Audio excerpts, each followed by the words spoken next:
Welcome to Muscles and Malarkey, a podcast about all things strength, fitness, and fun. I'm your host, Mary.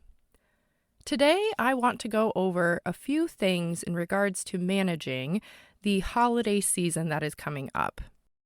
But first, I want to make an announcement, do a little bit of housekeeping, and just let all of you lovely listeners know that this is going to be the finale episode of Season 1. That's right, I'm going to be taking a break over the holiday season, but I promise I will be back in 2025 with more fun and exciting episodes. Make sure to message me on Instagram at Muscles and Malarkey or email me at musclesandmalarkey@gmail.com to give me any topics or advice or anything in the fitness realm that you want me to address in this upcoming season. I've already gotten a few wonderful suggestions from some listeners, and I appreciate that. And don't worry, I will be going over all the fun stuff. There will be so much malarkey in Season 2. Make sure to listen all the way to the end of the episode, because I had a listener reach out and they wanted me to tell that story from episode 9. Shout out to you, Juliana. You are the best. Let's get into the topic for today, the holidays and how to navigate the holidays. I feel that the time between Halloween and New Year's is just so stressful for a number of us.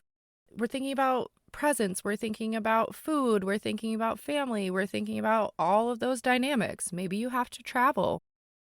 I want this episode to be kind of a touch point for some strategies that you can use, especially if Thanksgiving or Christmas are a little stressful for you from a food or fitness perspective. I have 6 solid strategies for you to utilize this upcoming holiday season. Number 1, I want you to reframe your mindset about holiday foods. Instead of focusing on restricting or labeling foods as good or bad, I want you to try to see the holiday meals as an opportunity to enjoy and connect with others. Maybe it's your biological family, maybe it's your chosen family, but I want you to remember that holiday food can be a part of your balanced life without sabotaging your goals. Remind yourself that 1 or 2 days of going off your normal schedule or routine won't undo your progress. Enjoying traditional dishes can be a part of a balanced, healthy lifestyle. You're not going to think about the dessert that you ate at Christmas of 2009, but you are going to remember how your uncle ran out into the snow with a wild hat on, yelling, "What's in your wallet?" from that classic credit card commercial. That's what you're going to remember. You're not going to remember the other stuff. Number 2, I want you to focus on feeling good, not perfect. This may be hard, and you can practice it. I want you to tune in to what your body is telling you. Listen to the signals it's giving you. Eat when you're hungry and stop when you feel satisfied. Holiday gatherings don't have to mean an all or nothing mindset if you listen to what your body truly needs. And something that has helped me personally is reminding myself that this is not the only time and not the only opportunity that I'm going to enjoy foods like this. This can help you enjoy the food without overdoing it and focusing on being present and enjoying the time that you're spending with your family or loved ones. Tip number 3, if you are someone who has a pretty regimented workout schedule and getting a workout in is something that gives your mind and your body peace, it's something that you view as an integral part of your day or your week or your routine, I want you to plan movement that you enjoy and give yourself some grace, especially if you're traveling, that you don't have to follow your normal workout routine to a T. I want you to prioritize movement that feels good instead of viewing it as a punishment for what you ate. I have been seeing, now that it's after Halloween, I saw quite a few of those. How many jumping jacks do you need to do to burn off a Snickers bar? Or how much do you, blah, blah, blah. We don't condone that shit here, okay? Muscles and Malarkey does not condone that way of viewing things. I want you to view exercise, if it is part of your normal routine, as something that is adding joy to your day. Like, you can walk with your family, you can do some mobility or stretching. Maybe you have a dance party with your little cousins or nieces and nephews. It's a great way to get active during the holidays without feeling pressure. And you know, for those of you who are like me and you're living in the cold, dreary winter time areas in the Northeast, it might be hard to go out for a walk.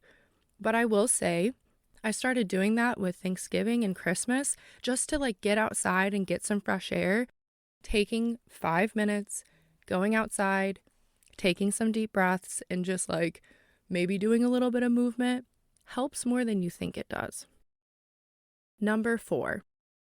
The thing with holidays and being around family, loved ones, is that diet talk and body focus comments are kind of common. I know that we live in a society where it is very commonplace and very normal to talk about how good or how bad you were and how much you ate and blah, blah, blah. I hate it. I don't condone that. And I think having a response ready, I'm just here to enjoy the food and the company, is succinct, to the point, and you shouldn't have to explain further. Every body is a good body. And hold on to that mindset if others' comments get challenging. You might hear some stupid shit come out of Aunt Karen's mouth, and I just want you to tell yourself internally, every body is a good body. My body has gotten me through 100% of my worst days, and Aunt Karen's comments do not negate that. Number 5, I want you to allow room for flexibility. Let yourself have that flexibility with food choices and exercise routines during the holidays. I want you to embrace the idea that balance does not mean perfection. Consistency over time matters more than a few holiday meals or a few missed workouts. Number 6, set aside time for self-care and stress relief. I love my family. They are wonderful. We are a big, loud Italian family. But I need some space, some time, and some stress relief. All my big Italian family people, they know. You're doing the paisan, with your hands. Anyway, there have been times where I need to take some stress relief. And I think that taking a moment each day to check in with your mental health can be very beneficial, especially during family gatherings. Whether it's journaling, taking a solo walk, setting some boundaries, I want you to find small ways to prioritize yourself. And I hope that these strategies can help get you through a stressful holiday season. And I hope that everyone has a wonderful Thanksgiving, Christmas, New Year's, Hanukkah, Kwanzaa. I hope that everyone has a fantastic holiday season. And I hope that you enjoy it and don't feel any guilt about it. Hey, look at that. It's the end of the episode. You know what that means. It's time for a possum and a raccoon story. Let's go. I'm going to tell you a story from my home health days. This was back in June of 2019, and I was doing home health out of rural Pennsylvania, okay? It would take me an hour to get from one patient's house to the other. Let me just set that stage. So here I am, out in the middle of bumfuck nowhere, and I go to this patient's house, and this is my first time meeting them. So I was actually there to discharge them. So it was kind of like a hi and a bye type of situation, and we're going to call this woman Sally, which is my obvious go-to fake person name. So Sally and I met, and, she did great. We were talking about things.